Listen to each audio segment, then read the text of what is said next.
28 नवंबर 2021। अभी तक आपने किताबों में पढ़ा होगा या फिल्मों में सुना होगा कि इतिहास अपने आप को दोहराता है, लेकिन किसान आंदोलन ने इस चीज को इतिहास के पन्नों से बाहर निकाल करके सामने ला खड़ा कर दिया है। इस किसान आंदोलन के साथ अंग्रेजों की दलाल संघी भाजपाई मोदी सरकार ने जिस जिस तरह की हरकतें की हैं, कमोबेश इसी तरह की हरकतें अंग्रेजों ने भी की थी।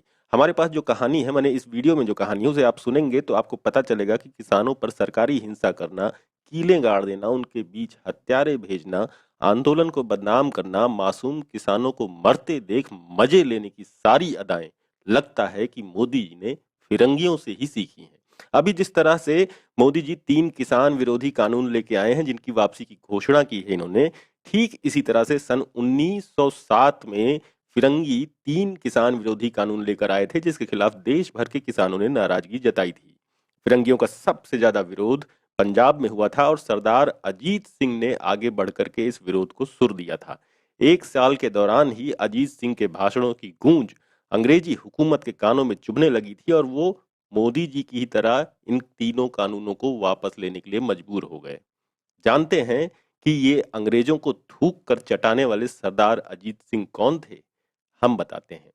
20वीं सदी यानी कि ये पिछली ही सदी जब शुरू हुई तो फिरंगियों के खिलाफ पंजाब में किसानों के आंदोलन तेज होने लगे थे। Local agricultural economy modified economy की तरह पताल में जा रही थी और ज्यादातर किसानों की कर्ज के चलते फाका कशी की नौबत थी। सन 1904 में पंजाब में एक अंग्रेज अधिकारी तैनात था, नाम था मैल्कम लॉयल डार्लिंग। वो लिखता है कि पंजाब के अधिकांश किसान कर्ज में पैदा हुए थे, ताउम्र कर्ज में जीते रहे और कर्ज में ही मर गए। पंजाब के किसानों पर भारी कर्ज के बोझ की कई वजह थीं, जमीनें बढ़ती जा रही थीं। सन 1860-61, सन 1867-78, सन 1896-97 और सन 1899-1901 में अकाल पड़ चुका था, तो डीजल, पेट्रोल और बिजली में किसानों को कंगाल बनाते मोदी जी की ही तरह अंग्रेजों को भी सबसे अधिक से अधिक वसूली करनी थी।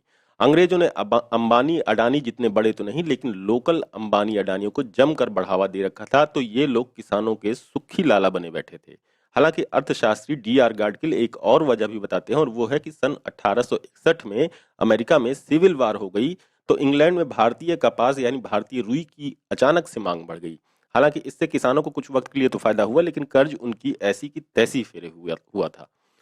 अंबानी अडानी और आजकल के बैंकों की तर्ज पर सुखी लालाओं ने पहले किसानों की जमीन घर गिरवी रखे, फिर उनकी नीलामी की। कृषि संकट को बढ़ाने में प्लेग ने भी एक बड़ा रोल अदा किया था। प्लेग ने पंजाब में पहली बार सन 1897 में अटैक किया। 1907 आते आते प्लेग की वजह से पंजाब में मृत्यु दर 62.1 पर 1000 लोगों तक पहुंच गई थी। लोगों में इसे लेकर एक अंधविश्वास भी था कि अंग्रेज अपने साथ प्लेग लेकर के आए थे। जिस तरह से कोरोना काल में मोदी जी ने निर्मम और संवेदनहीन लॉकडाउन लगाने के अलावा हम लोगों को बचाने के लिए कुछ भी नहीं किया, उसी तरह से अंग्रेजों ने पंजाब में प्लेग रोकने के लिए कुछ भी नहीं किया।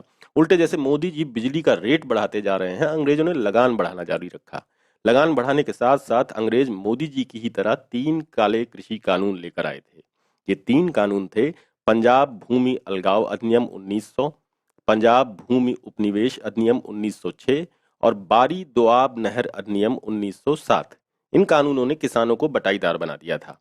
जैसे मोदी जी के तीनों काले कृषि कानूनों का बेसिक मकसद यही है कि किसानों की जमीन हड़प कर अंबानी अडानी और बाकी सेठों को देना, अंग्रेजों का भी मकसद था कि वो किसानों की जमीन हड़प कर बड़े साहूकारों के हाथ में देना चाहते थे।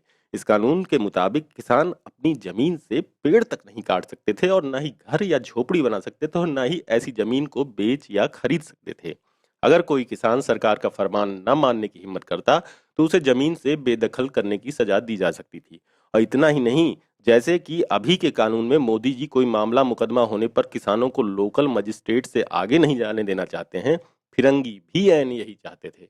उन्होंने पंजाब भूमि औपनिवेशीकरण विधेयक में विल ट्रांसफर रोक दी थी। इसके मुताबिक जमीन केवल किसान के बड़े बेटे के नाम पर ही चढ़ सकती थी। अगर बेटा मर जाए तो उसे किसान की विधवा के नाम पर ट्रांसफर किया जा सकता था, लेकिन कोई कानूनी उत्तराधिकारी नहीं होने पर अंग्रेज जमीन हड़प जाते और किसी भी अंबानी अडानी जैसों को बेच सकते थे। ऐसे मामलों में किसान के पास या उसके परिवार के पास अदालतों के पास जाने का भी कोई अधिकार क्षेत्र नहीं होता। कानूनी मदद के लिए कोई जगह ही नहीं छोड़ी गई थी। फिर नहर कॉलोनीज विधेयक 1907 के तहत अंग्रेजों ने अपर बारी दोआब नहर से सिंचाई वाली जमीनों का लगान भी दुगना कर दिया। 1907 में लायलपुर में भगत सिंह के चाचा अजीत सिंह संधू ने किसानों के असंतोष को व्यक्त करने वाले आंदोलन का नेतृत्व किया। अजीत सिंह संधू शहीद आजम भगत सिंह के चाचा थे। उन्होंने पगड़ी संभाल जट्टा आंदोलन की शुरुआत की। 22 मार्च 1907 को लायलपुर में एक जनसभा में झांग स्याल नाम की जगह पर एक लोकल पब्लिकेशन के संपादक लाला बांके दयाल ने पगड़ी संभाल जट्टा नाम की कविता पढ़ी थी। उस कविता के नाम पर ही आंदोलन का नाम पड़ा। दरअसल पगड़ी सिखों की आस्था के साथ जुड़ी हुई है और इसे अत्याचार के खिलाफ असंतोष के प्रतीक के रूप में देखा जा रहा था। पगड़ी का गिरना हारने की निशानी होती, इसलिए इसे गिरने से बचाना था। इस आंदोलन के जरिए सरदार अजीत सिंह और लाला लाजपत राय जैसे किसान नेता, आंदोलनकारी और आजादी के आंदोलन के दिग्गजों की टोली ने इन कानूनों का विरोध किया था। 20वीं शताब्दी में आजादी के आंदोलन की सुगबुगाहट शुरू हो गई थी। इसे देखते हुए शहीद आजम भगत सिंह के चाचा अजीत सिंह, पिता किशन सिंह और उनके दोस्त घसीटा राम ने भारत माता सोसाइटी बनाई, जिसे महबूबे वतन भी कहा जाता था। इसका एकमात्र और अंतिम उद्देश्य फिरंगी सरकार को उखाड़ फेंकना था। पंजाब के एक किसान परिवार से आने वाले अजीत अपने साथी किसानों की परेशानियों से अच्छी तरह वाकिफ थे और यह आंदोलन यूं ही नहीं शुरू किया गया था। आंदोलन शुरू करने से पहले अजीत सिंह और उनके साथी क्रांतिकारियों बांके दयाल, लालचंद फलक, जिया उल हक, किशन सिंह, पिंडी दास, मेहता आनंद किशोर, सूफी अंबा प्रसाद और स्वर्ण सिंह ने इन बिलों को विस्तार से पढ़ा और तीनों कानूनों को गहराई से जाना। अजीत सिंह अपनी आत्मकथा बरीड अलाइव में कहते हैं कि हमने कानूनों को ठीक से पढ़ा और फिर किसानों को इसके नुकसान के बारे में भी ठीक से बताया। इन कानूनों के बारे में लोगों को ठीक से बताने के लिए लाहौर भर में ढेरों मीटिंगें हुई। संडे के संडे सबको लाहौर के मंदिर में बुलाया जाता। इन सभाओं में हजारों की भीड़ उमड़ कर आती थी। जब लोग ढंग से इन कानूनों के बारे में जान गए तो अजीत सिंह और उनके आंदोलनकारियों की टीम ने लाहौर, मुल्तान, लायलपुर, अमृतसर, गुजरांवाला, रावलपिंडी और बटाला सहित प्रभावित क्षेत्रों में सुबह से शाम तक कई जनसभाएं आयोजित की। इस आंदोलन का केंद्र लायलपुर बना। अजीत सिंह कहते हैं कि उन्होंने लायलपुर जिले को अपने आंदोलन के केंद्र के रूप में इसलिए चुना क्योंकि ये लगभग पूरी तरह से एक डेवलप्ड इलाका था। यहाँ पंजाब के लगभग सभी हिस्सों के लोग रहते थे। सेना से रिटायर अधिकारी और सैनिक भी काफी संख्या में थे। सेना से रिटायर लोग और उनके विचार सेना के अंदर विद्रोह की चिंगारी जगाने में मदद कर सकते थे। अजीत सिंह की जीवनी में एक दिलचस्प किस्सा है कि कैसे शुरू में लाला लाजपत राय लायलपुर में एक जनसभा को संबोधित करने में झिझक रहे थे। उनको लग रहा था कि ये आंदोलन सिर्फ कृषि कानूनों तक ही सीमित है, जैसे अभी बहुत लोगों को लग रहा है कि किसान आंदोलन सिर्फ 3 काले कृषि कानूनों तक ही सीमित है। अजीत सिंह बताते हैं कि लाला जी सभा को संबोधित करने में हिचकिचा रहे थे, लेकिन लोग चिल्ला रहे थे कि वो लाला जी की बात सुनना चाहते हैं। जनता के उत्साह को देखकर लाला जी ने एक बड़ा ही भावपूर्ण और जोशीला भाषण दिया। लाला जी का बोलना था कि आंदोलन चिनाब से झेलम तक फैल गया। जैसे इस किसान आंदोलन में टिकैत का रोते हुए पानी मांगना था कि ये वाला आंदोलन पूरे भारत भर में फैल गया। सन 1931 में एक लोकल डेली पीपल में छपे एक लेख में 3 मार्च 1907 को आयोजित एक जनसभा के बारे में भगत सिंह बताते हैं कि इस बैठक से ठीक पहले लाला जी ने अजीत सिंह से कहा था कि सरकार ने कॉलोनी अधिनियम में कुछ संशोधन किए हैं। सभा में इस संशोधन के लिए सरकार को धन्यवाद देते हुए हमें सरकार से पूरे कानून को रद्द करने का अनुरोध करना चाहिए। हालांकि अजीत सिंह ने लाला जी से साफ मना कर दिया था कि बैठक का एजेंडा जनता को कृषि कर का भुगतान बंद करने के लिए प्रेरित करना था, लगान देने से रोकना था। तब लॉर्ड जॉन मॉर्ले भारत के स्टेट सेक्रेटरी थे। ब्रिटिश संसद से बात करते हुए उन्होंने कहा कि मार्च और मई 1907 के बीच पंजाब में 33 सार्वजनिक बैठकें हुई थी। इनमें से 19 में अजीत सिंह मुख्य वक्ता थे और वो ऐसे शक्तिशाली वक्ता थे कि जिन्होंने इन बैठकों में भाग लेने वाले हर भारतीय के दिल और दिमाग में वास्तविक जुनून पैदा कर दिया था। जैसे अभी का किसान आंदोलन 1 साल से अधिक चल लिया, वैसे ही उस वक्त का भी आंदोलन 1 साल से अधिक चला था। जैसे अभी के किसान आंदोलन के साल भर बाद मोदी जी के कान की मैल साफ हुई है, वैसे ही 1 साल के दौरान अजीत सिंह के भाषण की गूंज अंग्रेजी हुकूमत के कानों में चुभने लगी थी। अंग्रेजी सरकार अजीत सिंह को शांत कराने का मौका तलाश रही थी और ये मौका उन्हें 21 अप्रैल 1907 को मिल गया। दरअसल 21 अप्रैल 1907 को अजीत सिंह ने जो भाषण दिया था उसमें उन्होंने कहा कि शासकों को झूठ नहीं बोलना चाहिए। उन्होंने कहा कि भारतीयों को भूखा रखने के उद्देश्य से शासकों ने अपने फायदे के लिए भू राजस्व को 4 से 6 गुना बढ़ा दिया है। बदतर हालातों में जीते रहो, लेकिन कुछ मत कहो या फिर प्लेग से मर जाओ, अपने देश के लिए मरो। 29 करोड़ भारतीयों की तुलना में 1.5 लाख यूरोपियन कुछ भी नहीं है। हालांकि उनके पास बंदूकें, राइफल और बाकी हथियार हैं, लेकिन फिर भी हम उन्हें चंद मिनटों में खत्म कर देंगे। भगवान हमारी रक्षा करने के लिए आएंगे। इसी भाषण को जरा आज के वक्त में देखें तो ये होता है कि मोदी जी को झूठ नहीं बोलना चाहिए। हम भारतीयों को भूखा रखने के लिए मोदी जी ने डीजल, पेट्रोल, बिजली सहित हर चीज के दाम 100 गुना तक बढ़ा दिए हैं। मोदी राज में भारतीय कुछ बोल भी नहीं सकते, बस कोरोना से मर सकते हैं। हिटलर की ये नाजायज औलादें कुछ ही करोड़ हैं।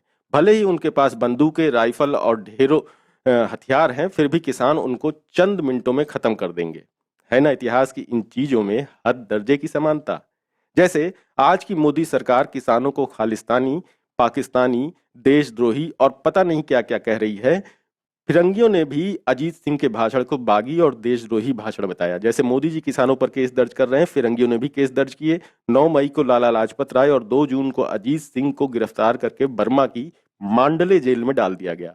Centre for women development studies नई दिल्ली की पूर्व निदेशक प्रोफेसर इंदु अग्निहोत्री वायर में लिखती हैं कि 26 मई 1907 को भारत के वायसराय और गवर्नर जनरल लॉर्ड मिंटो ने अक्टूबर में पंजाब विधान परिषद में पेश किए गए औपनिवेशीकरण विधेयक को वीटो लगा करके खत्म कर दिया।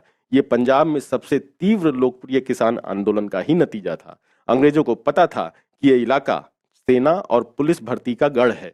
जैसे कि मोदी को डर था कि किसानों के चलते अभी की फौज में बगावत हो सकती है, अंग्रेजों को भी यही डर था। जैसे इस आंदोलन ने सन 1857 के महान आजादी के युद्ध की यादें ताजा कर दी हैं, उस आंदोलन ने भी अंग्रेजों की हालत पतली कर दी थी। कृषि बिल की वापसी के बाद सरदार अजीत सिंह को सन 1909 में देश छोड़ना पड़ा। अंग्रेजों ने उनका यहाँ रहना मुश्किल कर दिया था। जैसे कि किसान आंदोलन में आवाज उठाने वालों को मोदी सरकार ने अभी तक जेलों में ठूंस रखा है। अजीत सिंह निकले तो ईरान के रास्ते तुर्की, फ्रांस, स्विट्जरलैंड होते हुए ब्राजील पहुंचे और वहां 18 साल रहे। स्विट्जरलैंड में रहकर उन्होंने क्रांति का बीज बोया था। नेताजी सुभाष चंद्र बोस से मिलने से पहले अजीत सिंह ने इटली में 11,000 सैनिकों की टुकड़ी खड़ी कर दी और उसको नाम दिया आजाद हिंद लश्कर। आखिरकार 7 मार्च 1947 को वो भारत लौट आए। प्रधानमंत्री जवाहरलाल नेहरू ने उन्हें जर्मन जेल से रिहा कराने के लिए हस्तक्षेप किया था। 15 अगस्त 1947 की रात को नेहरू के ट्विस्ट ऑफ डेस्टिनी भाषण के कुछ घंटों बाद ही उनकी मौत हो गई।